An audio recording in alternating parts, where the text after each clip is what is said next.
Today, we discuss Miro. Listen, when it comes to running client workshops, the dream, of course, is to get those creative juices flowing, right? But typically what ends up happening is thousands of hours get wasted because of poorly facilitated meetings. So I have Maya with me today. She's a consultant who runs Fortune 100 workshops, from leadership training to team building, and she has the insider tip on what makes things work. Maya? Thank you, Jason. I've been doing this a long time. My number one tip is to bring everyone into that visual collaboration platform. So personally, I use Miro, and it's completely changed how I interact with the room. You have to give people a way to feel like they're in the room even when they're not. That's something you can do easily in Miro. Otherwise, they've seen the same slides and format 1,000 times. Falling asleep, eyes glazing over, yawns, all that. Exactly. When people follow me on the Miro board, everyone is literally going on a journey with me. We're adding thoughts, we're reacting, and we're voting for the best ideas. It's great. Connective magic. I like it.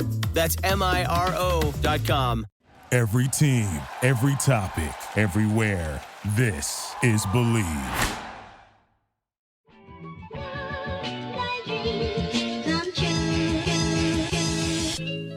Welcome in to another edition of the JMU Sports News Podcast. I am Bennett Conlin, joined by Jack Fitzpatrick. Jack, how are you doing?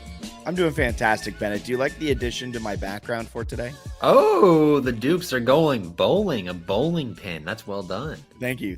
I found it at Goodwill for $1, and you know I had to purchase that. But I'm doing fantastic. We've reached out to the NCAA. We've reached out to the Sun Belt. We've reached out to ESPN. We're trying everything we can to figure out how this bowl stuff works ahead of Sunday. But worst case scenario, we're surprised Sunday with a berth in the Gasparilla Bowl. I think that's sort of where I've gotten to, and we'll get into the details here in a bit. But there's a certain point when I was like really in the weeds and I was finding like obscure PR contact emails, and I was just like, that one's not worth it, man. Like, they're just going to stay the game on Sunday. Like, it doesn't matter. You can project whatever you want, but they're going to play in a bowl game, and we'll find out the bowl game on Sunday. And I'm excited for whatever bowl game it is, whether it's the, the Serve Pro First Responders Bowl, or if it's the Myrtle Beach Bowl, or if it's the Tropical Smoothie. What is it? The Tropical Smoothie. I have it written down somewhere. I'm going to flip through my pages. The Tropical Smoothie Frisco Bowl, whatever it may be, I'll be happy with the Dukes playing in it. I'm going to try my darndest to get to that game. I think that pretty much sums it up. Yeah. Yeah, pretty much. And another place I'm going to try and get to by my darndest is Three Notched Valley Collab House in Harrisonburg. Also locations, Richmond, Roanoke, Charlottesville, Virginia Beach, Nelson County, all of those great places. But the Valley Collab House, they have awesome specials happening today. Tuesdays, today, get half off of cases. Yesterday, $3 Minuteman pours, and they were gracious enough to allow us to host our live podcast. We'll try and get another one on the books for the basketball season, maybe near the end of the basketball season. Maybe we'll look into ESPN's College Game Day basketball edition being at JMU when we're there somehow. You never know, because they are undefeated. Exactly. Also, Bet Online, the holiday season is off and rolling, with NFL in full stride and the NBA and NHL hitting mid-season form. Bet Online is your number one destination for all of your sports wagering info. Bennett, have you bet at all on the NBA in-season tournament? No. I don't even understand what's happening with it. They changed the courts up. Yeah, there we go. With up-to-the-minute sports wagering news, odds, trends, and predictions, Bet Online is the top spot for everything pro and amateur sports. And it's not just the big four. Bet Online has info available at your fingertips with both desktop and mobile access at any time for almost any sport that's played, from MMA to international soccer and so much more. Head to Bet Online today. Remember to use promo code BELIEVE. That's promo code BLEAV for your 50% welcome bonus. Bet Online, where the game starts. The Tony the Tiger Sun Bowl sounds great. I agree with that, Moonski. Whatever bowl we're in, I'm kind of selfishly hoping for the Myrtle Beach Bowl, but we'll get into that in just a little bit. Very selfish. Or I could be even more selfish and wish for the famous Toastery Bowl or the Duke's Mayo Bowl. It's true. Ben, are you ready to dive into today's show? I thought we were going to have a video ad.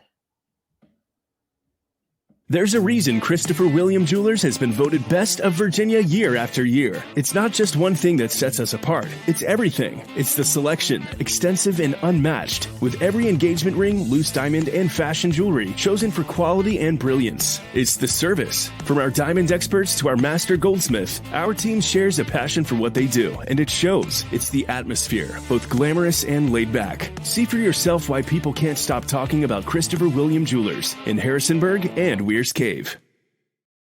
Yes. I came off way angrier than I was expecting it to. But I was like, where's the Christopher? I need to know what's both glamorous and laid back. If I don't hear that, I can't give proper JMU sports takes. Okay, good. I'm glad that 32-second ad is out of the way. You're ready to give JMU sports takes because we have a loaded episode. Starting it off, normally it's a 3-notched weekly preview, but it's this week's 3-notched recap because there is no game this week. But the Dukes obliterate the Chanticleers into another dimension, folks. James Madison took down Coastal 56-14 on their home turf. Yeah, pretty unbelievable. I mean, I was like, wrote on the website, I was like, look, last year was a cakewalk. It's not going this way this year. Chanticleers, Tim Beck's got them playing better defense. They might not have Grayson McCall, even though they did a little pump fake. Which I feel like that should be against the rules, that pump fake, what they did. Also just remarkably dumb. It's like, he's our starter. And then it's like, well, the game starts in 3 minutes. So if he's not, like, that's going to be pretty clear, pretty quick to everyone. They made their fans mad. Stupid.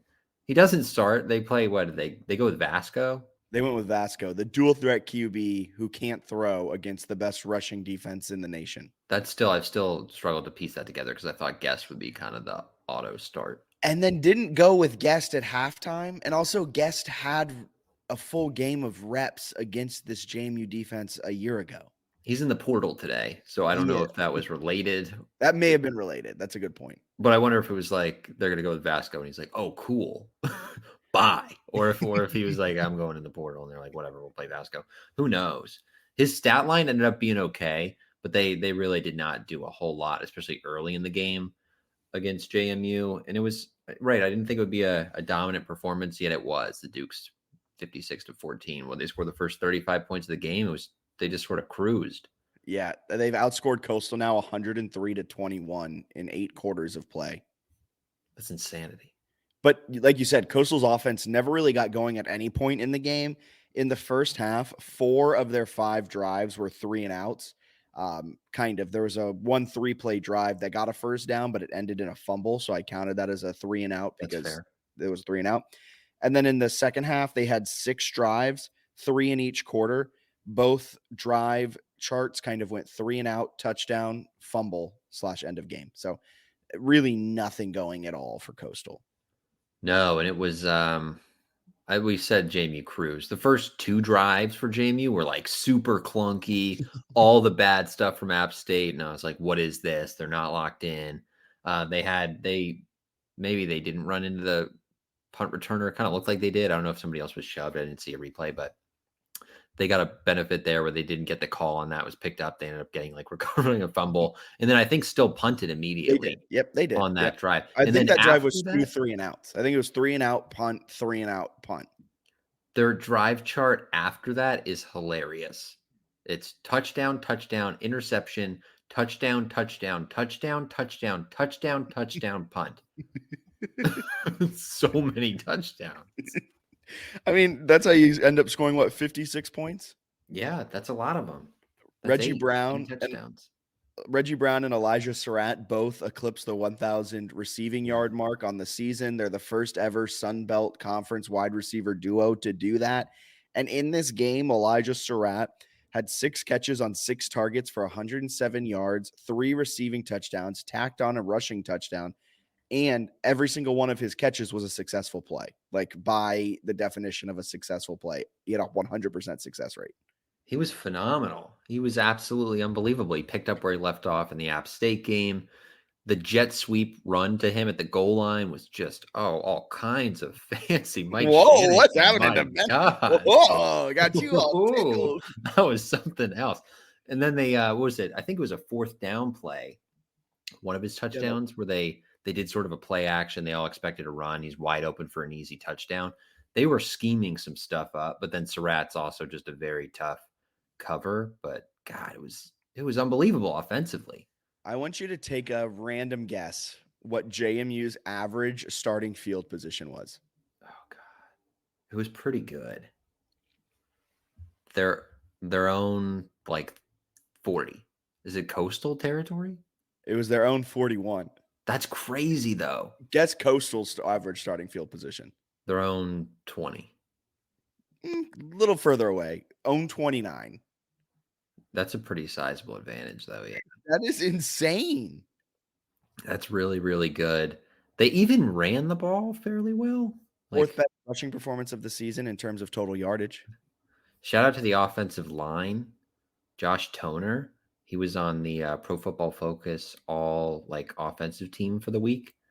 Did not see that originally. Got a Facebook message from, I believe, his dad. And he was like, pretty good little stat here. I was like, that actually is a great stat that I did not see. So Sean Toner, shout out to Sean, because I did not see that.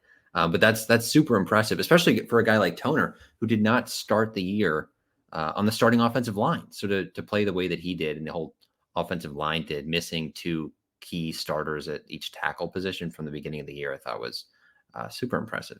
I think that may have been one of the best offensive line performances of the season. Like they dominated. There's rush yards available. McLeod had time. He was hardly ever pressured. He was only sacked once. I don't recall even what the sack was. I don't know if it was a pressure sack or just him holding onto the ball for a tick too long. I was never. What? I do remember because it made me very angry.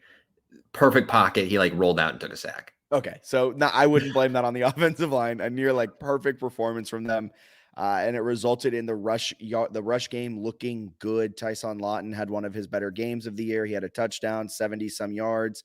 The team as a whole went over 100 yards rushing. Really, really great stuff. JMU on their early downs were electric. The Dukes generated a first down on first or second down 32% of the time, which is very, very, very good. And they had a 54% success rate on third downs. So they were converting on later downs more often than not. And then on early downs, they were able to keep the chains moving, stay ahead of the chains, as that cliche is. And when they've done that this season, they've blown out the opponent. When they don't do that, that's when you have the App State game. And that's when you had all of those early season games where they let the opponent back into it. When the Dukes are firing on all cylinders, I don't think this season, because now this season's over, I don't think there was a Sun Belt team that could beat JMU when they were playing on all cylinders, because there was not a Sun Belt team that beat them outside of App State. Like Troy, JMU played, 2 good quarters and couldn't beat them. JMU played a quarter that was good against App State, and App barely beat them. Dukes are wild. They're absolutely wild. And the amount of credit I feel, or not credit, I guess the blame that sometimes goes on coaches in Cignetti when things don't go well, where it's like, oh, they were out coached. They deserve a ton of credit for like out coaching Coastal and out scheming them. So many plays on offense were wide open. I don't know what their plan was for Phoenix Sproles, but bad. Like they would just let him run 7 yards, sit down in the zone, toss him the ball, and then like miss a tackle. It was horrendous. They didn't adjust. 11 catches for 99 yards. And that was his like best game of it wasn't like that was his best game of the season. Just like a perfect time, a weird time for him to have this coming out party in game 12 of the season. And it was just very odd. Yeah. And then Zach Horton had like a wide open touchdown that he catches and just sort of strolls in. Everything seemed to be open. McLeod seemed to know where to go with the ball. They ran it well. Defensively, it was pretty good. And every time it kind of went off a little bit, it seemed like they got a timely turnover. I think they forced 3 fumbles and recovered 3. Earlier in the year, they didn't have that same level of like fumble recovery luck. So maybe that just sort of went their way in this one, but that statistic is 90% luck. Yeah. And it normally regresses to the mean, but you mentioned the coaching staff. I also want to shout out the coaching staff because the adjustments they made after the bye week were mind-bogglingly crazy, mind-boggling, whatever. They were crazy. I mean, you don't often see a coaching staff completely change their philosophy. Pre-bye week, they were a run-heavy team that ran the ball more times than not on first down, running into a brick wall, being extremely stubborn, not changing anything. when they got a lead, they turtled. They didn't trust McLeod. They didn't trust the passing game, and they didn't really put the ball in his hands once they did create that lead out of fear that he was going to fail. After the bye week, they passed it a ton more on early downs. They had more and more successful plays. They started to get away from the run game. There was the game against UConn where the run game just wasn't working. So they decided to pass it a butt ton. And it worked out with them scoring a whole lot of points. And it's just, you don't see it often where a coaching staff completely changes what their outlook is halfway through the season. The bye week came at a great time. You always hear that cliche, but the bye week came at a great time, and it offered them an ability to kind of change on the fly. They changed on the fly, and Jordan McLeod took over this offense. He took the bull by the horns, insert your cliche here, and took this Dukes team to took him to cloud nine. Took him to McLeod 9, you could say. Well said. Well said. But it's an interesting one as we look a little bit. I know there's a bowl game, but with no opponent yet, it makes it sort of easier to look to 2024. Still a game left. But if they can keep Cignetti, I don't know that they can keep Cignetti's staff. Like, even if they keep Cignetti, I got to think some of the assistants get poached. You look at like Brian Haynes, he's done a great job in the defense. Mike Shanahan, I keep thinking he's older than he is. He's 33. He's your age. He's younger than you. He's younger than me. I'm 48. He's 33 years old. You've got just a bunch of really good coaches. Obviously, Tino Sinceri draws a lot of headlines as well, but like Pat Kuntz at defensive line. I mean, they've just got great coaches that are like, for the play they're getting out of their players, are like woefully underpaid. Yeah. So even if they here's a question for you, and we'll talk a little bit more about what this means for the program in just a little bit, kind of what their future outlook is a little bit more in depth. But to tease that now, would you rather keep the staff fully? I know this can't happen, but if Cignetti left, would you rather have Cignetti leave or keep this staff? That's a good question. But granted, if Cignetti leaves, like half the staff's going with him. Oh, yeah. I think you want, like, I feel like Cignetti is like the head of the snake, and you kind of want the head of the snake. Like, I think part of the reason they're so good is that they're like so in tune with each other and what they want to do that it just works really well. And they've sort of had some chemistry where Shanahan was coaching receivers at multiple stops for Cignetti, or at least at Elon. Like, he knows these guys really well, right? His Robo, the offensive line coach, I think he knows him very, very well. They've been together for quite a while now. So I think if you can keep it mostly intact going into 2024, it's going to be nuts, with Cignetti being sort of that key piece where I think, like, if you have him, I feel pretty good about what they're doing. But yeah, I don't know. I mean, it's a loaded coaching staff. It's got to be one of the best, if not the best, like overall coaching staffs in the group of 5. And it might be one of the most underpaid. Yeah. But something that this coaching staff has been able to do year in and year out is really extract the most talent out of the quarterback's position, specifically Cignetti, Sinceri, and what Shanahan have done since 2021 with Cole Johnson into Todd Centeio and now into Jordan McLeod. Does he have a case to win Sun Belt Offensive Player of the Year? I feel like he should be. Right? Like, am I crazy for thinking like it's not even a competition? It feels like with the record, which like maybe gets too important for some of these individual awards, but the 11-1 record, finishing atop the East, kind of snuck up on me touchdown wise. 40 total touchdowns. Leads the Sun Belt in total touchdowns. He had like he also not many through 3 weeks. He's second behind Joey Aguilar in just passing touchdowns by just 1. Aguilar only has 2 rushing touchdowns. McLeod has 8. McLeod is a dynamic threat through the air. And I know we kind of rag on him in terms of read option, but his scrambling ability and his legs do make him a dynamic dual threat quarterback. He averages more yards per game on the ground than Aguilar does by, I believe, 4 more. So he averages 26 yards per game. McLeod does on the ground. Aguilar averages 22 on the ground. And then McLeod has those rushing touchdowns he adds on as well. McLeod's just been really impressive. He knows where to go with the ball. He's gotten a lot better from the start of the season until now. Throws an unreal deep ball. Completion percentage is really good. I think the App State game is the only game, and he was at like 58.7% that his completion percentage was sub 60. he was just super consistent in the early going and was like a solid player. Back half of the conference schedule, he looked like one of the like best 15 or 20 quarterbacks in the country. And that was against bowl eligible teams. Every single one of those games was a bowl eligible team. Yeah. Which is just like insane. Yeah, ahead, their end of no, I was just gonna say the end of the year conference play, and even the beginning, like their conference schedule, every conference team they played, right, was bowl eligible. Yes. Did South Alabama reach 6 wins? Yeah. Then yeah, they were undefeated against bowl eligible. They lost one game against bowl eligible teams. So they played they were 8-1 against bowl eligible teams. Their other wins: Bucknell, Virginia, and UConn. Yeah, and if you look at UVA and UConn, they were 1 possession games away from being bowl eligible, so we can just count them in there. Yeah, there you go. So in Bucknell, if they're at the FBS, who knows? You know what I mean? Who knows what they do? But I'm going to throw some stats at you to try and really harden my case for why Jordan McCloud is the Sun Belt Offensive Player of the Year. He's the only quarterback in the Sun Belt to rank in the top 2 in each one of these statistical categories.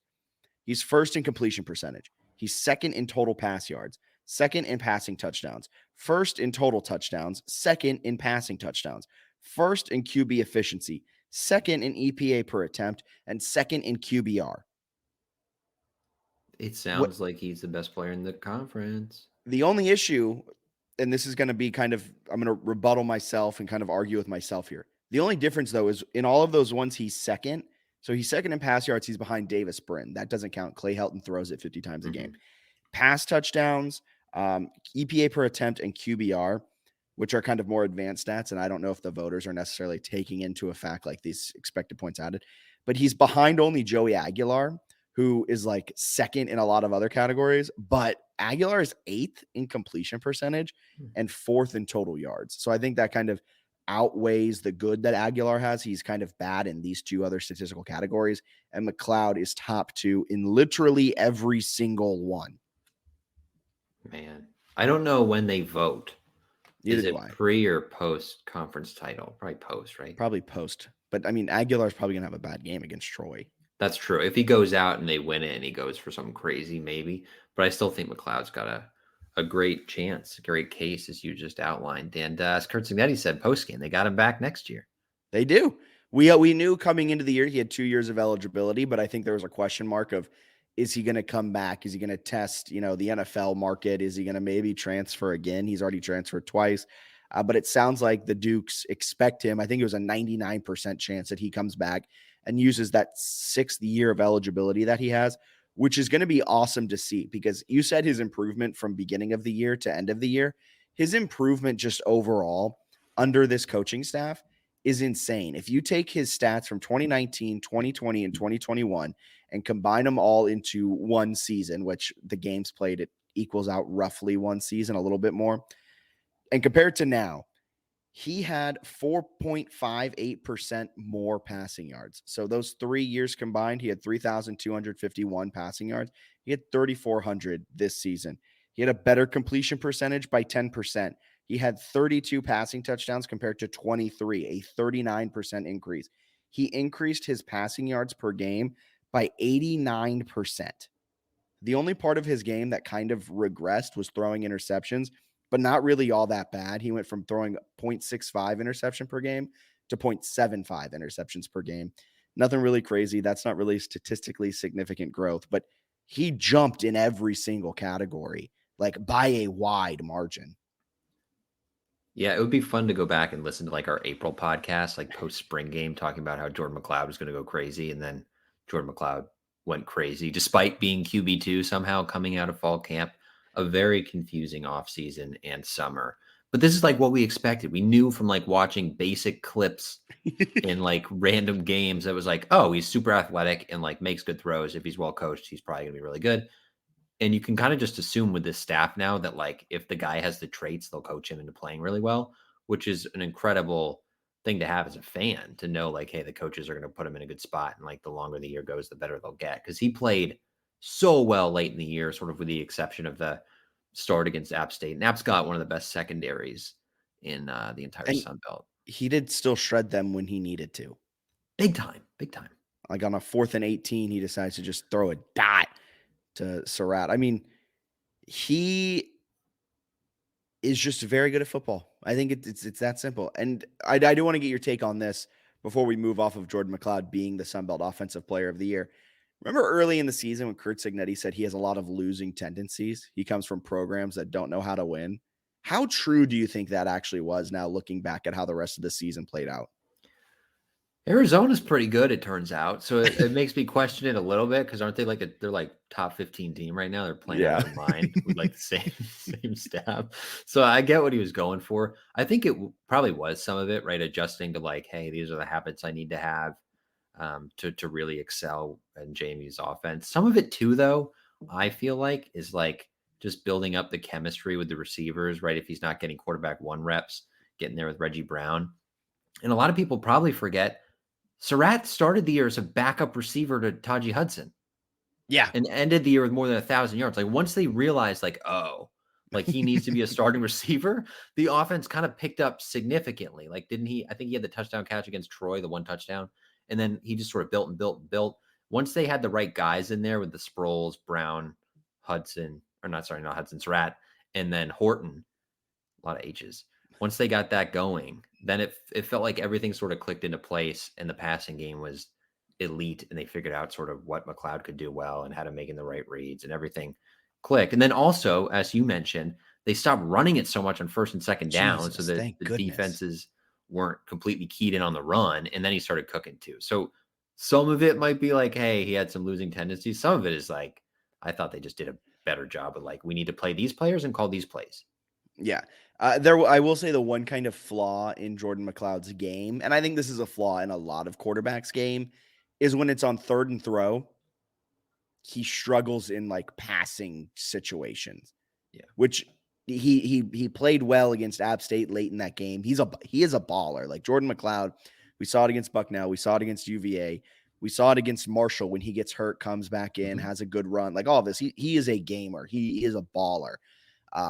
But there are times when it's like 3rd and 10 in the second quarter, and it's like, well, we can just punt now. Today, we discuss Miro. Today, I want to talk about the hellscape that is technical diagramming, right? Everybody's nodding their heads right now. And there is a potential solution that I want to share. There was one name that several people brought up. I did some digging, and it's kind of nuts how much this program Miro has for developers. I have to share this. It could potentially be a game changer for you. So my favorite part about Miro is that half the work is already done. Like right now, typically we spend hours starting diagrams from scratch, gathering information. You get buy-in from every team. That's a lot of work to do. But Miro has a full set of integrations with the tools you're probably already using. And they also offer open APIs and SDKs for custom solutions for all those niche diagramming use cases we have to do, right? So the end result is the same, but it doesn't take forever. It's a massive, massive time saver. I'm transforming basic flowcharts and network architectures, and it all lives in one place. So are you using Miro? Have you used it? I want to hear. That's MIRO.com. Right. And I don't know if he's like, I know we talked about like the NFL future. I don't know that he's going to be like an NFL starter. But he's 6 foot, like 200. He's not. That's what's so impressive, though, is like they're putting him with receivers who like Surratt and Brown. Maybe they have some pro potential. I don't know exactly like what level. I think Brown will get a look, and I think Surratt after a few years will be an NFL caliber. Surratt looks like an NFL guy, yes, for sure. But it's just super interesting where it's not like they have, I don't know, it's not Marvin Harrison Jr. Like it's one where they're just finding ways to scheme some stuff up, make it work with quarterbacks who are very good. But like Centeo, Cole Johnson, Jordan McLeod, none of those guys are like top 5 in the NFL draft. It's not like they have Drake May and they're making it work. They're no Ben DiNucci. Well, even getting that out of Ben, who looked like he like barely belonged on an FCS field. Whoa. He looked fine his first year under Houston. Mike Houston did not put him in situations to succeed. Let's not destroy Ben DiNucci's name here on this podcast. This is a Ben DiNucci stan podcast, Bennett. That he was okay. He looked like a very athletic. One bad game where he throws 5 interceptions and everyone forgets what he did for the rest of the season. He was super athletic and clearly was good enough to be an FCS player. That was hyperbole. But his decision making was suspect. Finger gun decision making. I feel like they just have a really good, impressive ability to have guys like know where to go to the right spot, and good enough receivers to make plays. I agree. So this caps off an 11-1 season. It could potentially move to 12-1, but an 11-1 season in their second year in the FBS. What does this mean for the program moving forward? Fell short of the standard, right? The goal is to go undefeated, go 1-0 every week, and one of the weeks they didn't do that. All right, I'll be a little nicer. I think this drastically helps with recruiting. Kind of a selfish thing with it, though, is like it validates why we've been like doing a podcast and like being obsessed fans for so long. Like, did you ever get into arguments with friends of yours that went to a Power 5 school, specifically, I don't know, Tech or UVA, especially after we won the national championship? And they'd be like, well, that's a JV championship. That doesn't matter. And it was always like it was always funny when a Tech fan would say that, and then they didn't have a single national championship to point to in any sport. But like, it almost felt validating that they were this good last year. And then this year, it's like, yeah, I'm not crazy for thinking that this team was just better than everyone. It's very cool, right? To go from winning all these FCS games and some like UVA or Virginia Tech fans like don't even pay attention or don't even care, to then having them be like, okay, like maybe you went 11-1, but it was like, against the Sun Belt. Yeah, your schedule wasn't good enough. Or like you only beat us by 1. Such a good, like that feels so good when UVA fans do that. Like, oh, you're so good, then why'd you only beat us by a little bit? Okay, like UNC didn't do that, right? And Louisville only beat you by a little bit. So it's really validating, I think, as fans, right? Who you're like, we could do it. Like if we moved up, we would be good. And everyone's like, oh, sure. To actually do it and then like exceed the expectations. I thought they'd be like winning record kind of good and then sort of growing into it. No, they're just like beating the living heck out of Coastal Carolina in consecutive years. It's insane. I think we did a poll when this move was first announced, and it was, what do you expect? When do you expect JMU to be like competing for Sun Belt titles? And it was like 1 to 3 years, 4 to 7 years, one of those little polls. And I think a majority of the people didn't do 1 to 3. I know I didn't. I did the middle one where I was like 4 to 7, give them some time to bring in the recruits and build up that depth.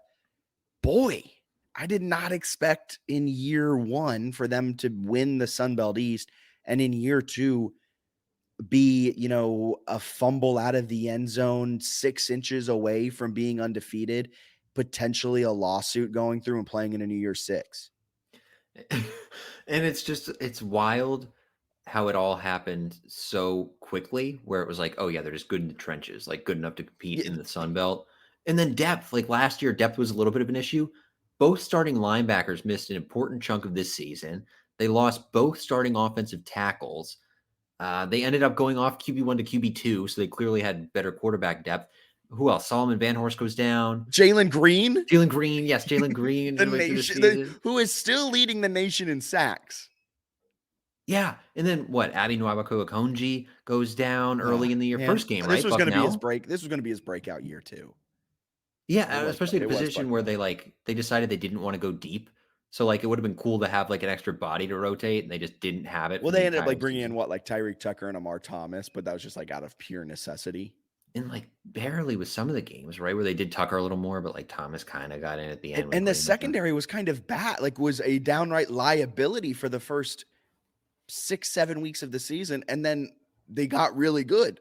And they're like, oh, what if we just throw D'Angelo Pons in there? And he's a stud, like it's a true freshman, where it's like the one they've done that in back-to-back years. Chauncey, they're like, let's just throw this random recruit in. And they're like, oh, he's our cornerback 1. And this year maybe wasn't like the Heisman campaign that Bennett had expected. It was a little bit of like a slower year, maybe a bit of a sophomore slump. That also could be because that he was guarding wide receiver 1s all season. But then you bring in Pons, and it's just like, oh, okay, we got 2 sophomore freshman dogs. And Brent Austin is behind him. Yeah. Brent Austin didn't have a great year. He kind of got benched, kind of got pushed down the 2 deep. But he was coming off of a freshman campaign where he was getting rave reviews, got kind of banged up last year, had fall camp where he was dealing with a lot of like ligament injuries.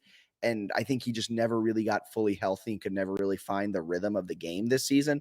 But you would expect maybe there's a jump back from him, maybe a regression to maybe somewhat in the middle, because I don't think he was necessarily as great as he was last year. I don't think he's as bad as he was this year. And you got a great slot corner because he's fast and shifty. Had that pick six against UConn, right? That showed a little flash late in that game. So they're just loaded. And you mentioned the recruiting, and they've already kind of been killing the recruiting. Like high school stuff, they've got some guys you mentioned with Pons and Logan that have come in, and Aiden Fisher is really good, right? Tyreek Tucker. So they've done some great job in the high school ranks. They're just murdering the portal. Like, they've been so good in the portal. Like, Elijah Surratt played 1 year at an FCS school, comes to JMU, doesn't start for them to begin the year, and then ends the year with over 1,000 receiving yards in a 4-touchdown game against Coastal. Jordan McLeod. Tyson Lawton was probably the best running back this year. Like, what they've done in the portal has been unbelievable with, like, smaller school guys, which is always funny too, right? Because now we're in the season where the portal's like opening up and people are going into it. And every time there's a Power 5 name, people are like, that's our next slot receiver. It's like, our next slot receiver probably plays in the Patriot League, and he's going to go for like 1,000 yards in the Sun Belt. Like, we don't know. Chris Thornton was a VMI transfer. Yeah. We don't know the name of the new players that are going to come in, but they're going to be studs. Like, you've never heard of them. You've never watched them before, and they're going to go off because they're very good at evaluating talent. It's insane. What does it mean that this game was a huge recruiting weekend for Coastal? They already lost the one guy, and I know fans were all hyped he was going to go to JMU. He shot those rumors down pretty quick. He was like, "I'll see you guys." They did flip that one West Virginia commit. Yep, they flipped a West Virginia commit. I guess they all go to the same high school too, at least two of the. Yeah, so I don't know how much of that, and I really don't. Ben is our recruiting guru. I don't know how much of that is JMU like flipping him, or his best friend going like, "Hey, bro, you see what we just did to Coastal? You want to come with us and not play for Neil Brown?" And he was probably like, "Yeah, that sounds better." They're doing some flipping. The game day helps, right? A lot of good things, but yeah, it's exciting stuff because they're kind of dominating some of these Sunbelt teams. Yeah, honestly, just put us in the SEC. They're ready for it. They're certainly ready for it. I'm kidding. We'll stay in the SBC. Thank you so much. But Dukes are bowling. There's been a lot of questions, though, around bowling. So let's quickly go over what you have figured out. The research you've done, you've put your nose to the grindstone. You figured this out. You've called 15 different publications, 15 different entities, and you got a call back. You got an email back. So can you kind of go over what it means now that JMU is an alternate? Are they fully eligible? Can they make the college football playoff? Like, what's going on? Yeah, I'm really excited for next year when there's no tracking, because that was like a low-key annoying way to spend the rest of Saturday, like trying to figure out all the games. And then we finally got it figured out, but there was still mass confusion on the internet of who needed to win here. And then a bunch of teams started winning and it was over. But anyway, total nonsense there. A lot of nonsense about like what game they can play in. The NCAA bylaws around this are horribly written, like just so confusing. They're wrong. Like they're wrong. Based off of what the NCAA told you, the bylaws are wrong. The bylaw says, so it says, if an insufficient number of institutions meet the definition of a deserving team, which basically means you go 6-6. There are other caveats to that, but it becomes confusing. Then an institution that meets the condition, blah, blah, blah, blah. You can get in as an alternate, right? If there aren't enough 6-6 teams, we've kind of gone over that. It then also says all deserving teams must be selected before an alternate may be selected. Why even include this line? It's the most confusing line. And that's where all the confusion is happening. Apparently, once you get in, you've been selected and nothing else matters. Super confusing. Make it seem sort of like you're just this leftover where there's 82 slots for teams for bowl games. They're going to fill 79 because there's 3 other teams that got in: Jacksonville State, JMU via the transition rule, and then Minnesota because there weren't enough 6-6. They're 5-7 and they have good grades. Shout out Minnesota. Golden Gophers. Watch them play against Wisconsin. Not sure that's a team that deserves to be in a bowl game, but shout out Minnesota. No, but anyway, so it makes it seem like they would get just like last pick of the bowls, reach out to an NCAA official being like, hey, there's some confusion here. Bylaws dumb. Didn't say that, but was curious. It turns out that this is only a lot of words here to say who the 82 teams are. So the NCAA plays a role in who the 82 bowl eligible teams are.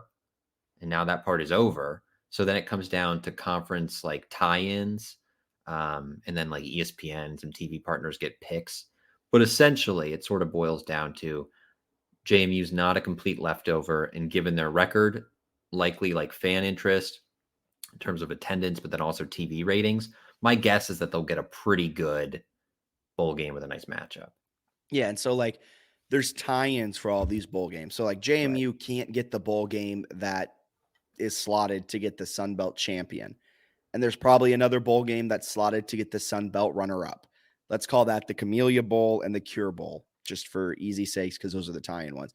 But then there's the Idaho Potato Bowl, the First Responders Bowl, the Frisco Bowl, the Myrtle Beach Bowl, and the New Mexico Bowl. All of those don't necessarily have like the champion must do it, that the third place West team must be.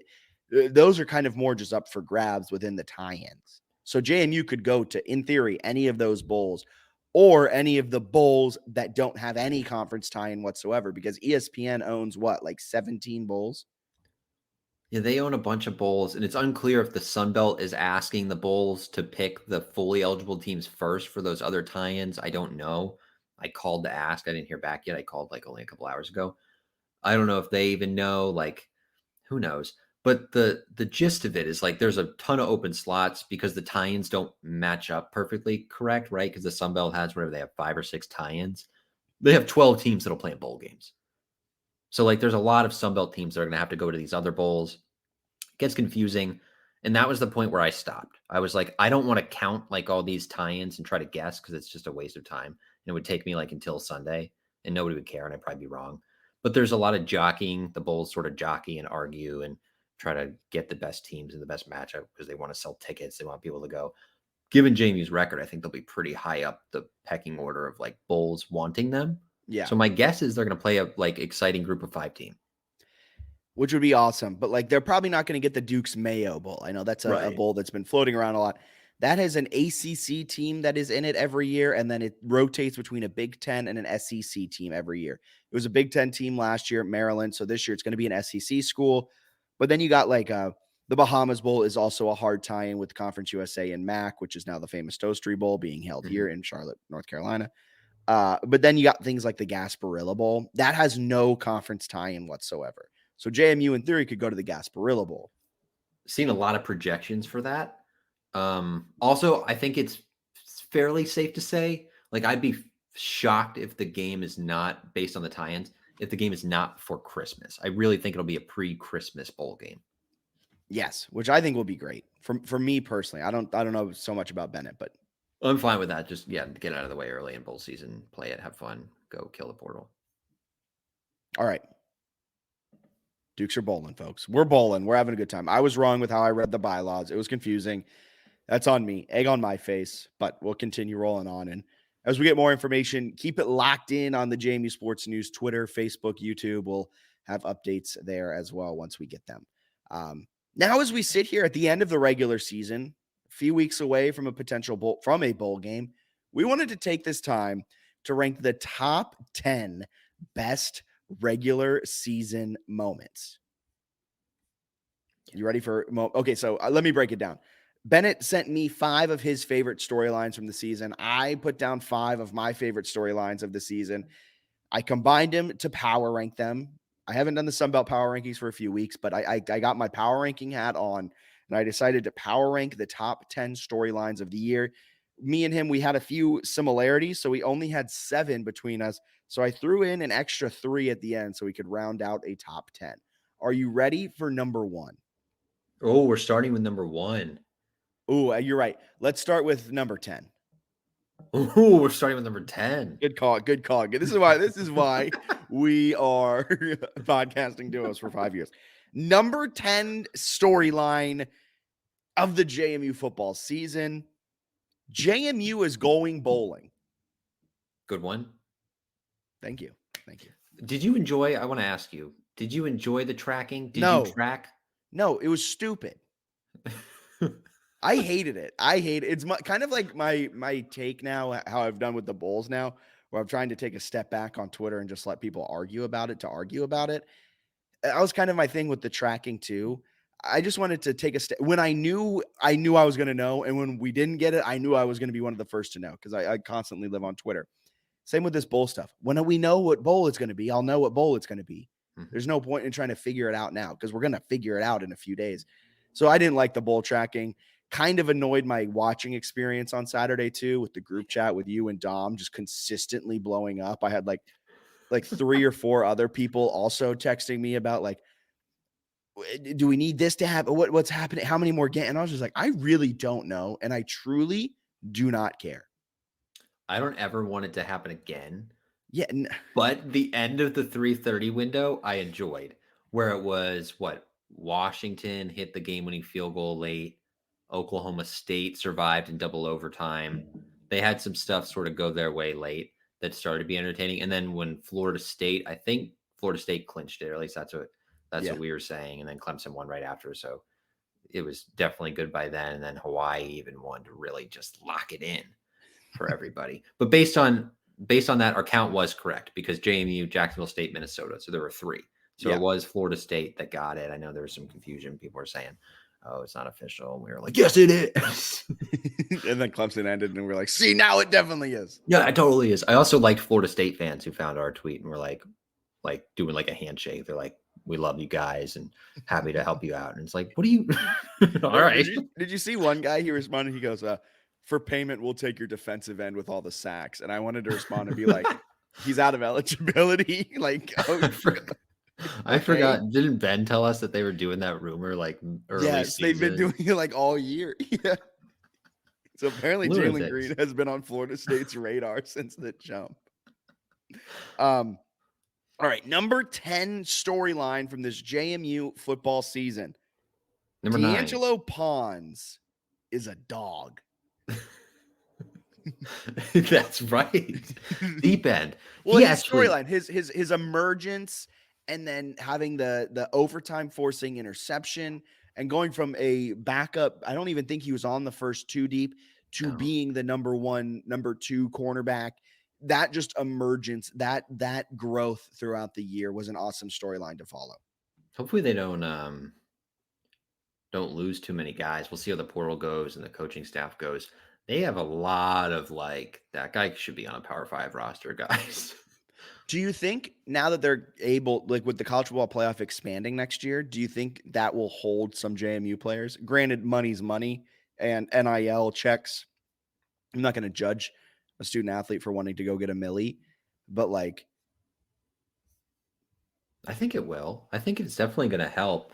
They might have some NIL opportunities on campus. Some of that's kind of unclear, but I think they'll keep some guys. I wonder if they get to a point where like people play there, ball out, and then like maybe late in their career, if they're not getting an NFL look, they take an NIL bag and then also go to a Power 5 to try to get an NIL look like some other guys have done. But who knows? It's a good spot to be, and they're going to get enough exposure here in the next few years probably that you could legitimately, if you play well, make an NFL roster and be drafted. I think they have NFL guys on the roster now. Yeah, me too. I think in a few years they're going to be one of the most. This is a hot take. This might be purple lensed all the way. I think in a few years they're going to have the most draft picks of a Group of 5 team. Yo, they consistently. They keep Signetti for another 3 to 5 years. They're winning a playoff game. Yeah, book it. I don't think that's crazy. Number 8. There's 2 1,000-yard receivers this year. That's crazy. And one of them wasn't a starter week 1. Surratt is so good. And also Reggie Brown, like really good. I know we expected him like, oh, he'll take a step forward. He was unreal as a deep threat. Did not expect him to be that great down the field. His connection with McLeod was unreal. He basically won him the Utah State game. He kind of won him a few games this year. Big time. He was great in the Marshall game, right, when they started to get the offense going. Yeah, because the signals. They had Connor Stallions on the sideline, yeah. Number 7, this is where it gets into not just the extra ones I threw in. Number 7, the number 7 storyline from JMU football this season, not tackling in fall camp. This is just a Jack Fitzpatrick special. Why don't you explain how this still bothers you late November? Look, the App State overtime, how many missed tackles were there? If they had tackled in fall camp, maybe one of those gets tackled, is all I'm saying. They're going to tackle in fall camp next year and have like 4 preseason injuries, and you're going to be like, what are they doing? Look, it was just so evident early on in the season, it felt like. The Virginia tackling was horrendous. Like, it's just, That's All an right. interesting one. I like that. Number 6, the emergence of Aiden Fisher. There was 2 injuries this season to 2 potential Sun Belt caliber first team linebackers in Torres Jones and Jalen Walker. They missed a lot of time after the UVA game. They never really saw a huge drop off at the linebacker position, mainly because of the amazing play of Aiden Fisher. And then when they got healthy, the 2 injured linebackers, Walker and Jones, Aiden Fisher pushed Torres Jones off the field. Aiden Fisher went from a backup linebacker that got spot cleanup duty to being the Mike. Daniel Merriman shouted that out to us.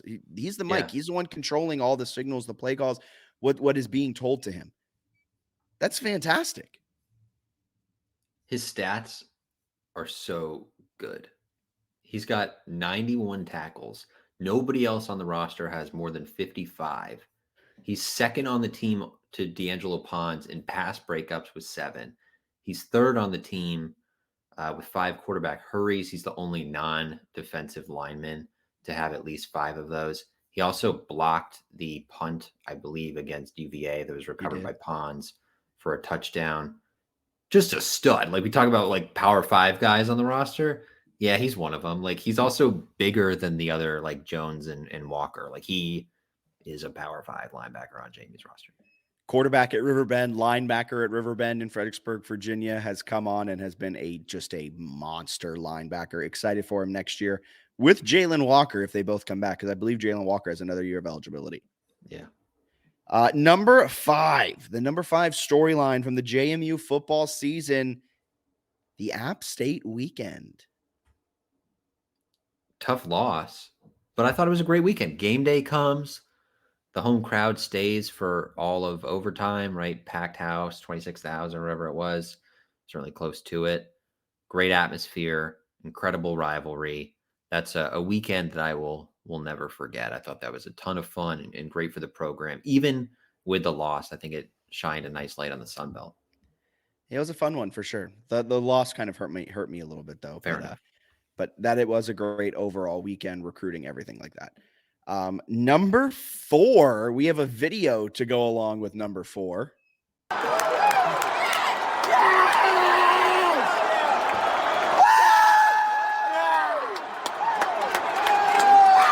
go!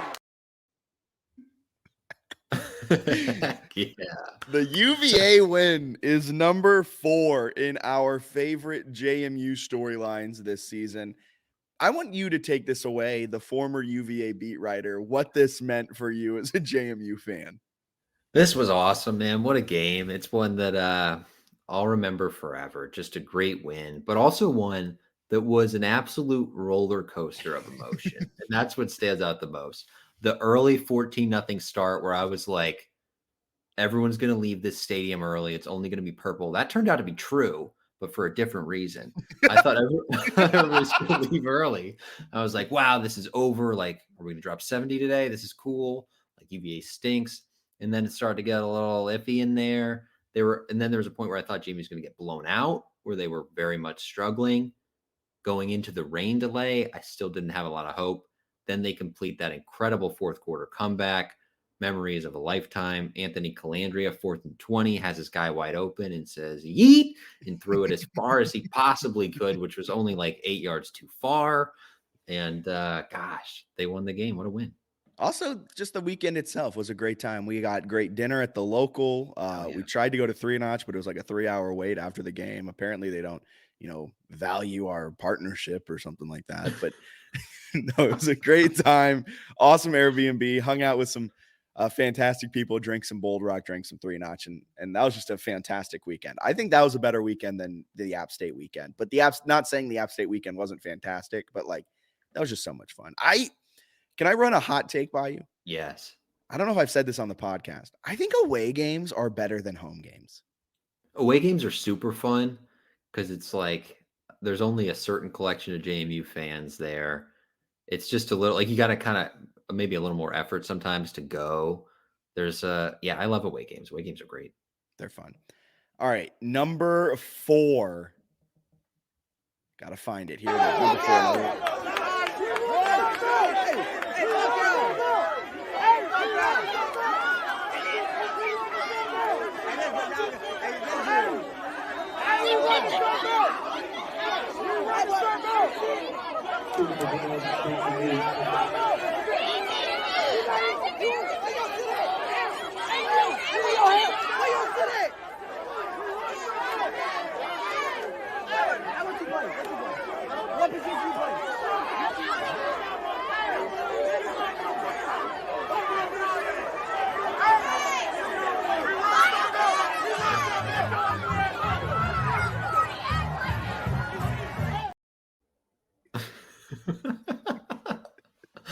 The heavyweight belt is just an epic moment. The Troy fans in attendance who got so hurt by it. Oh man, So good. That's a good one. So good. Yeah. If you're listening to the audio and you couldn't see, Pat Coons, heavyweight belt against Troy, defensive line coach. He did the sleeping, but he did the heavyweight belt so many times.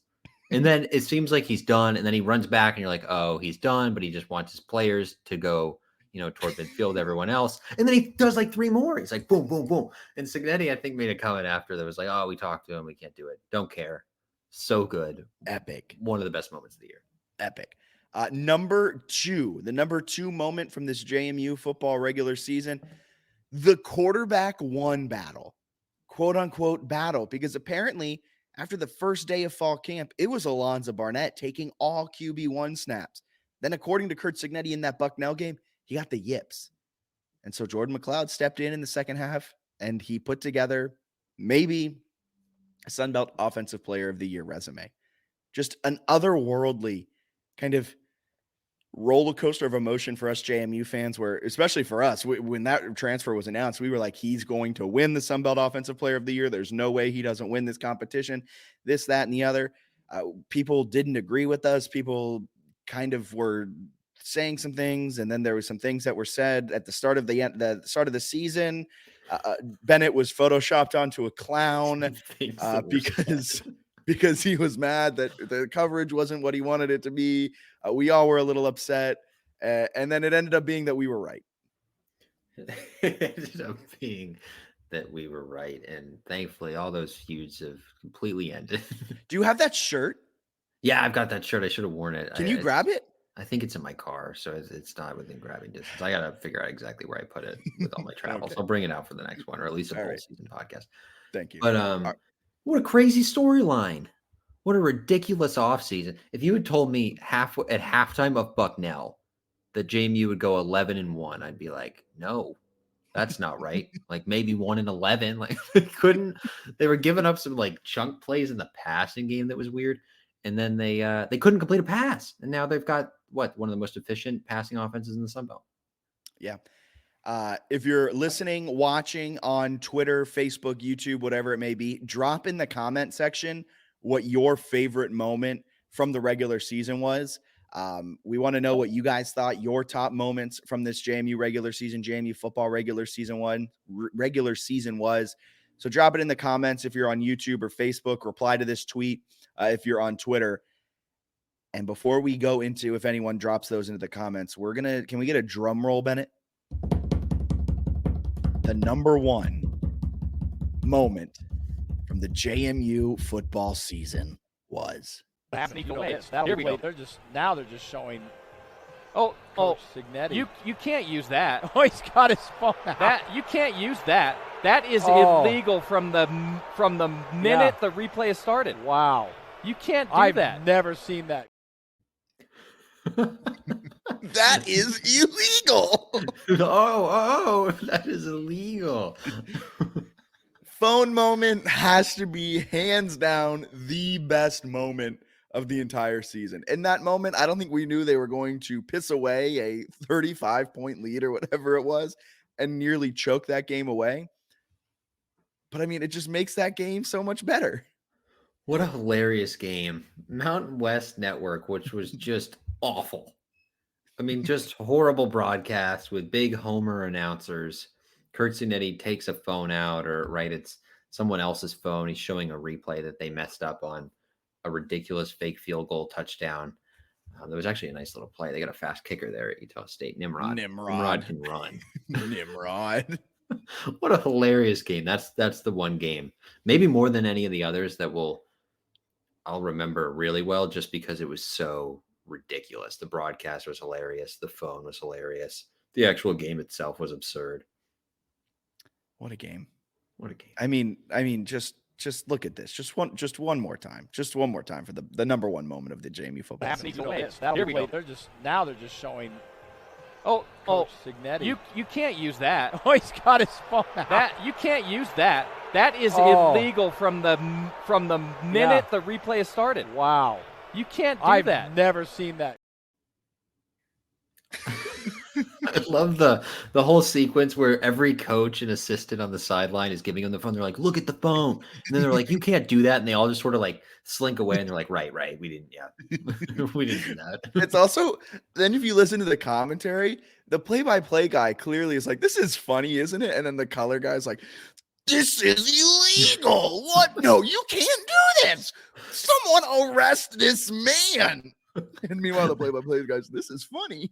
It was so funny. And yeah, they wanted him like jailed for that. It was quite the reaction. They were announcers. All right. So that's the top 10 moments from the JMU football regular season. All right. It's time for News or Snooze, presented by Christopher William Jewelers. Bennett, he'll give me three questions. He'll give me three quotes. I'll say if they're newsworthy or snooze-worthy. Let's go. All right, this is Jalen Green on some interview with Dave Rigger. He said he was asked about like his long-term plans post-football. He said, what's ideal for me is a more front office type of role. Long-term, ideal-wise, I could see myself wanting to be a general manager of a franchise.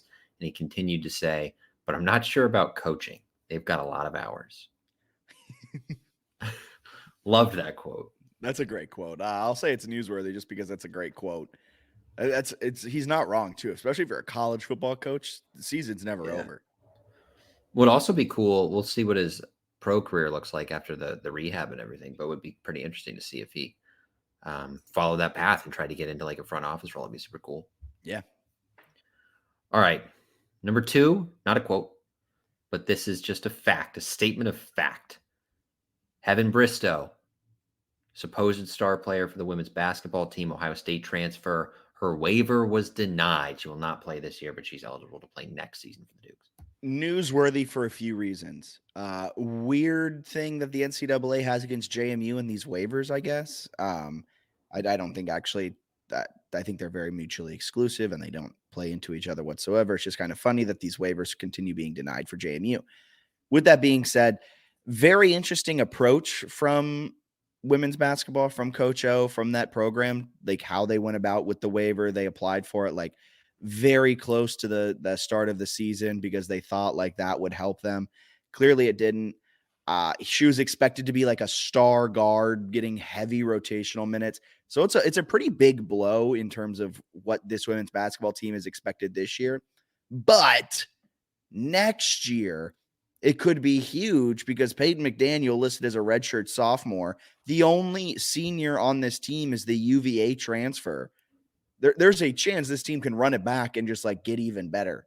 Today, we discuss Miro. Listen, when it comes to running client workshops, the dream, of course, is to get those creative juices flowing, right? But typically what ends up happening is thousands of hours get wasted because of poorly facilitated meetings. So I have Maya with me today. She's a consultant who runs Fortune 100 workshops, from leadership training to team building, and she has the insider tip on what makes things work. Maya? Thank you, Jason. I've been doing this a long time. My number one tip is to bring everyone into that visual collaboration platform. So personally, I use Miro, and it's completely changed how I interact with the room. You have to give people a way to feel like they're in the room even when they're not. That's something you can do easily in Miro. Otherwise, they've seen the same slides and format 1,000 times. Falling asleep, eyes glazing over, yawns, all that. Exactly. When people follow me on the Miro board, everyone is literally going on a journey with me. We're adding thoughts, we're reacting, and we're voting for the best ideas. It's great. Connective magic. I like it. That's MIRO.com. Yeah, depending on what exactly happens with the roster, who they keep, things like that, kind of sets them up like to have all their like young talented players or like mid-level players just more experience with Bristow next year, who I'm assuming can still practice with them. Kind of sets them up for like an NCAA tournament win kind of outlook next year. So It's like, remember, what was it 2 years ago now when JMU women's basketball was like turning the ball over at like an exceptionally high clip, but like they clearly had the talent. And we kept saying next year is going to be so much fun. And then the next year they went to an NCAA tournament game, nearly upset Ohio State. This kind of feels like the same thing. yeah, it gives me like a tiny bit of softball vibes where COVID actually came at a really good time. They all got an extra year. So they played a few games that 2020 season, all just like practiced together more, got more experience, and then ran it back and made the Women's College World Series. Would not expect like a Final Four run or anything, but it could end up being sort of a blessing in disguise in some ways, I guess. Yeah. All right. This is from The Athletic's Bruce Feldman in an article. One sitting head coach we think will get some consideration is James Madison's Kurt Signetti, who might be open to jumping from the Dukes to Duke. He has built JMU into a legit FBS program, blah, blah, blah, blah, blah, blah, blah. Talks about the record, blah, blah. He's also familiar with North Carolina, having spent 2 seasons in the state while he was the head man at FCS program Elon. Word is that Signetti is also in the mix for the Indiana coaching vacancy. That all sounds great. I highly expect Cignetti to be involved in a lot of these vacancies. I'm putting it at a 50-50 shot he leaves this offseason. Wow. I think there's a good chance it happens, but I also think that like he won't just leave. I think it has to be like a good opportunity. He was really calculated in leaving Alabama to go to a Division II program. He was really calculated in choosing to go to Elon. Then he was even calculated to leave Elon, which is what he built into JMU. And plus, his dad told him that he needed to keep an eye on JMU. So I don't think he just throws that to the wayside per se. If West Virginia or Pitt come available, maybe not Pitt because they just fired his brother. So I think Pat Narduzzi still has a few years left up there. But like West Virginia is probably the one job that I would give it a 95% chance he leaves for. Indiana, not so sure. You got a short leash. They weren't happy with what the coach was doing there, and he was doing all right. And Duke, I could see making the jump to, but I would put that at like a 50-50. I feel like the point you made is he's going to have to leave for like the right fit for him, right? Too old. He's got some time left. He says he wants to coach till he's 75. Sure, but you got to. Would you rather have a coach at 62 with only 13 years left, or a coach at 37 but with that's a lot of years left? But that's like if you're Duke, you're not getting a guy for 30 years. You know what I mean? So that's where it becomes interesting, depending on the job. Like Mike Elko was there for 2 seasons and said bye. But like you gotta know what situation you're going to. It's hard to win at like Syracuse already hired a Georgia assistant, but people are floating him for Syracuse, Indiana, Duke. 3 basketball schools. Kind of hard to win at basketball schools. He's also coaching at a basketball school now. Well, they're not a basketball school anymore. Football boys. Well, maybe they're in everything school, right? So you'd rather be in everything school. I just think it's hard to go like it's easier to win at JMU than it is at Indiana. So I like, would you leave for Indiana knowing that like you're probably never going to beat Ohio State or Michigan consistently? I would be very interested to see what incentives, what raises, everything like that he gets, because Daniel wrote an awesome article over on jmusportsnews.com breaking down his contract, what his base pay is, what all of his incentives are. He is a woefully underpaid group of 5 coach, FBS in general coach. Indiana will probably offer him what, $5 million a year? That's true. That's true. Going from $750,000 to $5 million or more. It's a Big Ten school. They have the budget. I think with him, I want to say that he would consider and be like, what if I waited it out for one where I think I can win and get that, even if it takes 2 more years? Like if the JMU goes to the playoff next year, adds a little more credibility to him. Well, kind of a lot more credibility in terms if of they go to the playoffs, he could go to he'd be like a big fish to fry. Like he would probably have been in the been a serious contender for Texas A&M if he went to the college football playoff and won a game or even just won. So then you're looking at like a big time job, probably at a place you can win more consistently, end your career there, still have some legacy. I've seen some people talk and say like he wants to stay at JMU to build a legacy. You can build a coaching legacy somewhere else also. Like it's not the only place you can like be remembered. He's also built one at JMU. Like Yeah. he will be forever enshrined in JMU lore. He will be if they ever bring like a statue area on campus, like he'll be one of the first statues put up, probably with like McMillan and I like this, a statue area. They need to get that. Don't expand. They should just take out Godwin and add like a section of statues. You know what I mean, though? No, Like, I know what you mean. Well, like yeah, you could do him like outside the stadium in a certain spot or something and have like multiple. Yeah, he's a great coach. So I don't know. Some JMU fans are like super confident that he's here for the rest of his career. I'd be kind of surprised because he's such a good coach. If he has a decade left, I don't know. It seems pretty easy to go to a Power 5. Yeah, especially I hope he stays. The thing is like legacy, all of that. You can't you can't get inside someone's head when it comes to money. That is so much money. That's $3 million more, $3.25 million more than what he's making now. And like, there is something to be said for like, I think Bridgeport's atmosphere is improving dramatically and is a really fun place to watch a game. And the fan base is passionate as heck.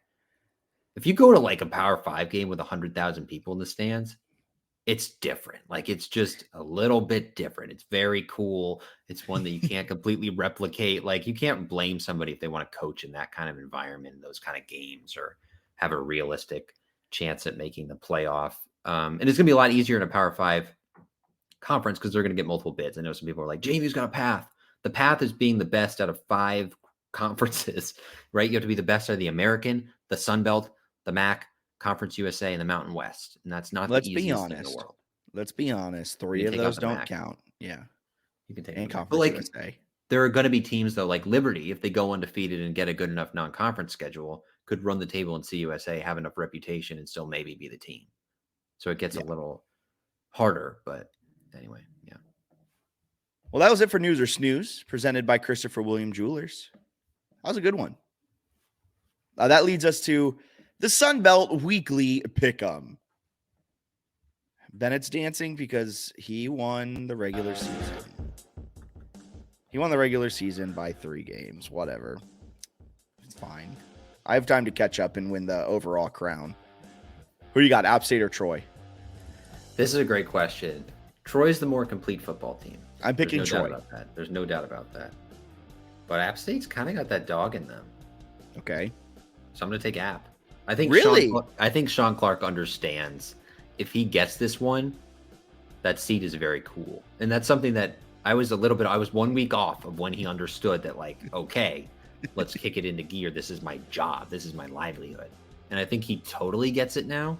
I think John, speaking of coaches going to Power 5 schools, John Sumrall for Troy, that boy's leaving soon. He's leaving. Isn't the Kentucky job open? That's his if he wants it. Oh, no, because Stoops stayed. So, darn, I'm really getting ahead of myself here. Well, I tell you what, he just says, you know what, Stoops, go to A&M anyway. You can co-head coach with Elko. There you Also, go. Elko and Elliott were hired at the same time, right? Oh, yeah, they whiffed on that pretty hard at UVA. Wow. Yikes. Yeah, pretty tough. But I don't know. I could see Summerall's name getting floated here and there, depending on some openings. Sean Clark's name's not getting floated anyway. Look, have you seen App State fans kind of say that? That he's going to get his name floated? No, it's a good thing that he's not getting his name floated. And They've actually said that seriously? It's like a very funny take. They're just kind of like, yeah, well, you got to have a coach that sometimes he's got to build the program. And like, this is what you got to have. And sometimes, and it's just like, it was a very convoluted take. I think Troy wins it. As the Troy boys said, Troy, Alabama is a hard place to get to even when you wake up in Troy, Alabama. And all of that being considered, Troy, they have a rabid fan base. They have a fantastic team. And I think they win by like a 21-10 type of game. I'm sticking with the App State boys, man. I love them. I hope so. Gives me a chance to get a game back on you. So That's the Sunbelt Weekly Pick'em. And that brings us to trying to find the right lower third. Men's basketball ranked number 22 in the nation. They continue rolling. They have Buffalo and Keystone at home this upcoming weekend. Keystone might be the harder of the two games. Damn, that is just rude. But no, they won the Cancun Challenge. They're looking really good. They demolished Fresno State. I'm pumped for them. Excited for them to play again. Feels like they haven't played in quite some time. Are you on the schedule? No. Good. Can you I want you to guess the game sponsor for the Buffalo game. University Outpost. Copper Beach. Well, that's a new one. Yeah, and then the Keystone one is presented by the Harrison Altitude. What's that? I'm assuming it was like the Harrison apartment complex that added the altitude, but if there's a current student listening that can confirm or deny, that would be helpful. All right. Love those two. Women's basketball, they went 1-1 in Cancun, had some visa issues. Yeah, so I guess they played without Susha Kozlova because the reports are that her visa had a travel visa issue where she couldn't go to Mexico, which is probably questionable scheduling if one of your three best players can't make the trip to some tournament. But okay, whatever. They go 1-1. Michigan State spanked them. They gutted one out against Montana State. I still think they're pretty solid, and they've got Liberty on Friday, which will be interesting. Excited for those teams to get back into it. And volleyball, they receive an at-large bid, a 7 seed in the NCAA tournament. They hit the road today. I believe they play Baylor first up. You think that's a winnable game, Bennett? Yeah, Baylor's record's terrible. Do you know how any of the RPI works? Like, do I know how RPI works? Well, they kind of got. Did they ever beat Coastal this year? No. They went 0-3 against Coastal. Doesn't Coastal have a way harder opening draw? I think whoever. But JMU had a top 25 ranked win at the beginning of the season. JMU's early season RPI. Early season, it was enough to carry it through, even though in conference play at the end. Yeah, because they're 6-8 against RPI 1 through 50. What's Coastal? Coastal might be worse. I don't know. I thought Coastal had a darn good. Maybe Coastal's RPI was a little lower than ours. Okay, I think Coastal's RPI was in the 40s or 50s. Yeah, that's why I was just confused because I saw some. Yeah, so Coastal must not have scheduled as hard earlier in the season. Okay. Yeah, they took a lot of early season L's. Okay. A lot of early season L's. That explains it a little more. They got UVA win, which is not bad. Yeah, I guess a lot of their quality wins are in conference, so that'll get you. Interesting, because I saw some Coastal fans upset, and I was like, that is interesting to me as well, considering you went 3-0 against JMU and are probably going to get smoked in the first round. But that makes a little more sense. JMU receiving some early season benefit, but I think Baylor is not that good, if I'm not mistaken. Their record was woeful. Let me pull it up to make sure I have it correct here. 16-12 overall. Yikes. So a potential winnable game. I think it's that's what happens when you're a seed, though. You're playing a worse team. Yeah. So it's winnable, and that'd be really cool. Thursday game. The match is Thursday, volleyball at large. So that makes it now men's soccer, women's soccer, and volleyball all at larges, all fantastic. I don't think they've ever won. They've never won. No, they have not. Well, that'd be pretty cool then. It would be. Big stuff coming. Lauren Steinbrecher has built volleyball into arguably the most consistent and most dominant fall sport. Speaking of people in need of a raise. You're not wrong. Speaking of people who are in need of a raise as well, the men's soccer head coach, Paul Zazinski. What he's done, he's built, I know this is talking about the loss, but he's really built JMU men's soccer into just a complete power. He's been coaching at JMU for 6 seasons. They've made the NCAA tournament 4 times. He's turned them into one of the strongest mid-major programs in the nation. And it's really cool to watch. So they're really good. Unfortunately, their season came to an end in LA against Loyola Marymount, LMU. It was a 1-0 defeat. It was a 67th minute goal that proved to be the game winner for LMU. JMU had a ton of chances, especially early on. They just could not capitalize. Their keeper for LMU was absolutely fantastic. But there was a few that you just they had a few sitters right in front of the net where it was just open and they just skied it right over it. And it was really painful to watch. Kind of hurt that I stayed up till like midnight watching this game, 1 a.m. But a 1-0 loss ends their season, but the future also very, very bright for men's soccer. They've been killing it across sports, everything school, people are saying. Some people are saying. And that takes us to listener questions. Listener questions. I hope you're ready for some listener questions. Are you stalling to pull up listener questions? Yeah. Yes. Okay, here we go. This is from Don Alexander, JMU JUCO 1. I believe this is a complete hypothetical from reading it earlier, but let's confirm. Do you think JMU ends up the highest ranked group of 5 team in the bowl committee rankings, college football playoff rankings, had they been made eligible and won the SBC championship game, particularly if SMU beats Tulane in the AAC championship, or would a 2-loss SMU bump ahead of the Dukes? It's a good question. That's a lot of ifs. So if JMU won the Sun Belt Championship, so essentially take this JMU team, put them into next year, they beat Troy, and that's how I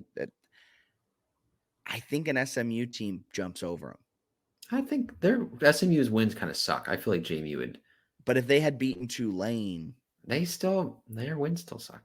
Okay. All right. You know better. But no, I hear that take. I also think I would wonder undefeated Liberty against 1-loss JMU. How would that go? I think JMU beats that. I think so too, but probably a conversation, right? So that'd be interesting. It'd be undefeated Liberty, 2-loss SMU, 1-loss JMU would be an interesting combo. JMU undefeated this year. Are they one of the final 4 teams? Should have been. That's what I'm saying. Kyle Helmick at KW Helmick. What will it take for JMU to continually out-recruit App, Coastal, Marshall? Even after being the best football team in the Sun Belt over the last 2 years, their current recruiting class is still ranked behind the mentioned schools for 2024 on 247. I understand recruiting websites are trivial, but will JMU ever get to a place where they're recruiting at a level above everyone else in the Sun Belt? I think they're getting there right now. Yeah, also worth noting, because recruiting websites are dog water, mostly for like group of 5, right? The Power 5 stuff is fine. One of them, and I'll confirm it here once I block my ad blocker on 24/7 Sports. The Sunbelt class for JMU, they do it weird where it like values like the more recruits you have, the better your ranking is. So they don't do it based off of like their initial ranking is not off of the average of what your recruits are. It's of like your total points, which means like if you had 25 3-star kids and JMU had 15, the 25 3-star class would be ranked ahead of JMU. So like App State, for example, their average recruit in this 2024 class is given a grade of an 82.9. JMU's average is an 83. So their average is above, but they have fewer quote unquote 3 stars. So you could argue right now that their class is already better if you go on like the quality of each individual. So it all depends. Yeah. Follow along with Ben Hoffer. Yes. He's covering all of that recruiting stuff, and maybe potentially one day we'll start to hand out kind of grades and kind of do it that way as well. But for now, he's covering it all in depth. There's some exciting recruits coming. I think JMU will not take a step back. Mm-hmm. Okay. James Mountain had 2 questions. First one, will any of our injured players be back for the bowl game? No. Most of them are like season ending, right? Kidwell, Wyatt, and Green all are season ending. Kalon Black has been battling injuries. He'll play, but I don't know if he'll get his regular workload. And Kai Wright left Coastal injured on like the first play of the game, came back, played. I think he had a touchdown later in the game. He'll be playing. Yeah. There you go. And the defense is fully healthy outside of Jalen Green. Second and Aba Kuakonji. Yeah, a lot of season ending, not a lot of like week-to-week stuff right now. Yeah. The second question from James Mountain. What are the differences between the 3 organizations collecting for JMU athletes? What % of funds goes to athletes versus management expenses for each? We're going to try and get on Cliff Wood of the Montpelier Collective during the offseason, JMU offseason, to talk about the Montpelier Collective, because we're not entirely sure. If you go to their frequently asked questions, I believe it says no more than 10% of all the funds that they bring in will go to like administrative fees, meaning that 90% of what is donated to the Montpelier Collective goes to the student athletes.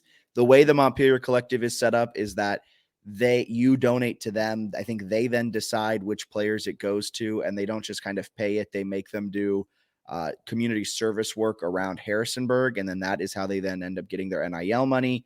The Duke Club is all 100% with James Madison. It is their fundraising arm, and I don't know what the third organization is. I wasn't sure what the three were, so I think you answered it pretty well. From Andy Lohman, are the Dukes the greatest collection of athletes in the history of the world? I'll hang up and listen. Great question. Yes. Well said. Well said. I don't think there's much debate. It seems pretty obvious at this point, right? Yeah. Especially if they win like the Camellia Bowl. Puts it over the top. All right. From Joe McCoy. I love Joe's interactions on Twitter, Mondo Life. Shout out, Joe. He asked us, how does JMU's giving campaign compare to other schools in the Sun Belt? They're doing, what is it? Dig in Dukes or Diggin' Dukes? Diggin' Dukes? I think they've raised $400,000 today about. It says, it seems like we're doing better than most schools.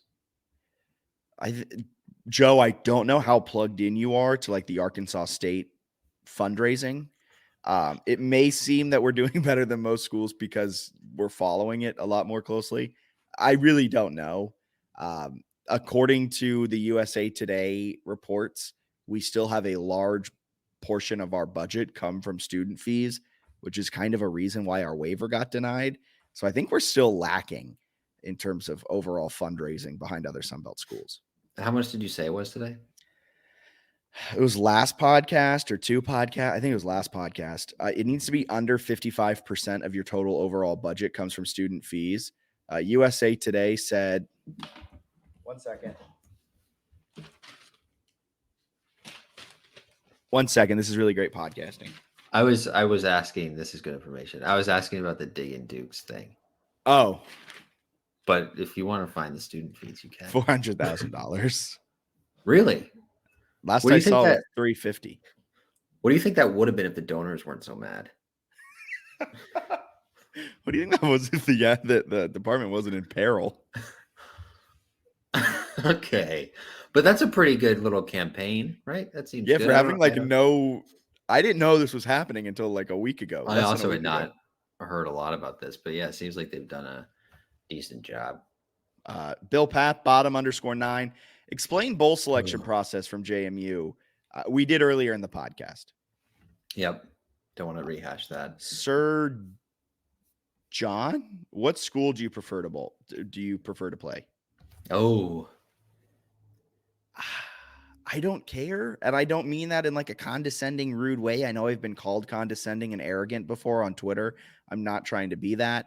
I really don't care. I'm just really excited to be in a bowl game. So whoever. That's fair. My priorities: Liberty, Memphis, Toledo, UCF, USF, Charlotte. Charlotte. Yeah, just have them like bowl eligible, even though they didn't hold up their end of the bargain for JMU. Charlotte just hired Tim Brewster, the Colorado guy that got fired, the tight end. Dang, they fired Biff already. No, like as a recruiting coordinator. That's pretty solid. Do you think he'll wear like actual shirts next year? That might be a good step in the right direction. Biff or Tim? Oh, that's good. That'd be fun. I think Tim will come down to Biff's level and wear cutoffs. So Biff will go to like a suit and he'll have his assistants wear the cutoff or something. Yep. I would like that. Yeah. That's pretty cool. Tortilla Jacks at Eric_Fleming6. Who's more valuable to their respective team? Byington or Signetti? Can I offer a hot take? Go. I think it's Byington. I was going to say, like, a lot of football coaches in recent memory have won some games. Signetti's really good, so he's valuable.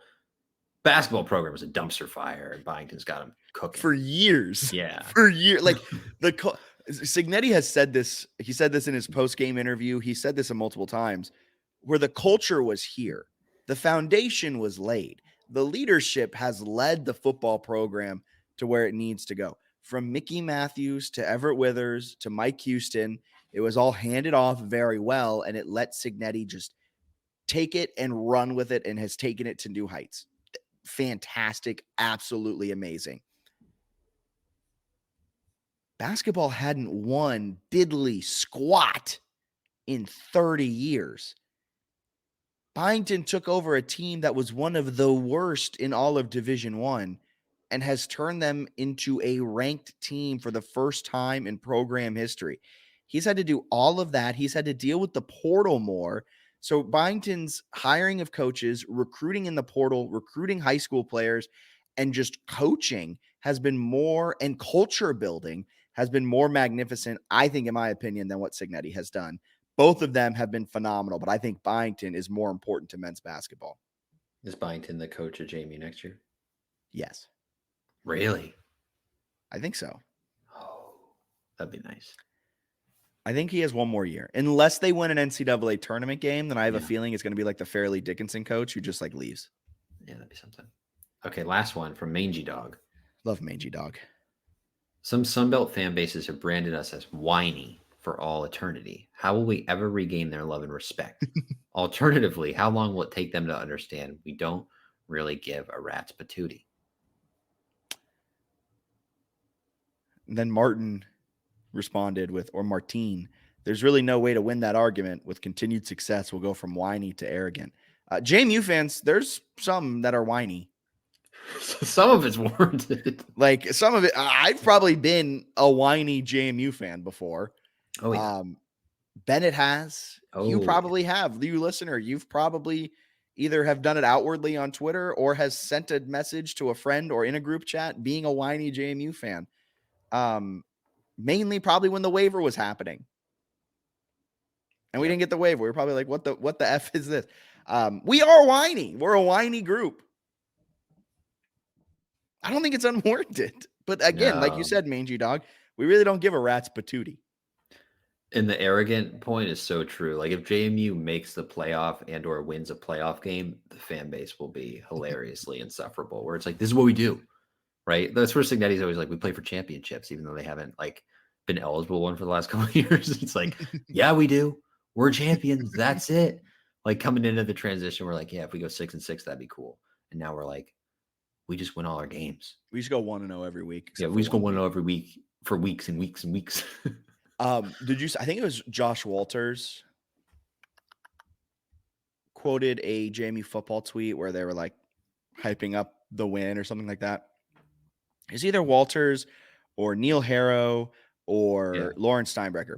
One of them quoted it and said, what Signetti has done is really masterful because he got this team who wasn't really playing for any postseason success and got them all bought into the culture, and they won 11 games. And they've been this dominant over a 2-year period where it would have been really easy for a lot of players just to throw in the towel and not care. Yeah. Super. Imagine next year with stakes on the line. I mean, it'd be crazy to think if anyone stays within a possession of the Dukes. I mean, look, maybe I'm overreacting. Next year, I don't think a 14-0 season, maybe even a 15-0 season is off the table when they only play like 12 games. Well, once they're in the playoff. Oh, that's a good point. Yeah. That's and true. the Sun Belt Championship. You might be underselling. It might be more like a 16-0. You know, I was trying to say a number more than the season. And I undersold it. Yeah, they'll be in the playoff next year. There's no doubt in my mind. Well, anything else you got to add? No. All right. For Bennett Conlon, my name is Jack Fitzpatrick. Thank you guys so much for tuning in to the JMU Sports News Podcast. Wherever you listen, wherever you watch, be sure to like, rate, and subscribe.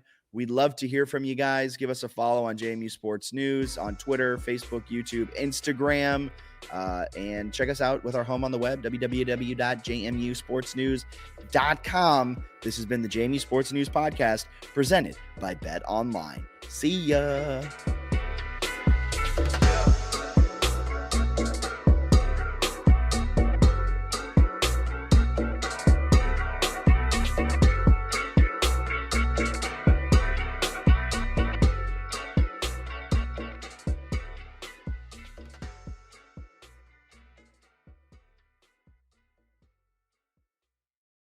Today, we discuss Miro. Listen, when it comes to running client workshops, the dream, of course, is to get those creative juices flowing, right? But typically what ends up happening is thousands of hours get wasted because of poorly facilitated meetings. So I have Maya with me today. She's a consultant who runs Fortune 100 workshops, from leadership training to team building, and she has the insider tip on what makes things work. Maya? Thank you, Jason. I've been doing this a long time. My number one tip is to bring everyone into that visual collaboration platform. So personally, I use Miro, and it's completely changed how I interact with the room. You have to give people a way to feel like they're in the room even when they're not. That's something you can do easily in Miro. Otherwise, they've seen the same slides and format 1,000 times. Falling asleep, eyes glazing over, yawns, all that. Exactly. When people follow me on the Miro board, everyone is literally going on a journey with me. We're adding thoughts, we're reacting, and we're voting for the best ideas. It's great. Connective magic. I like it.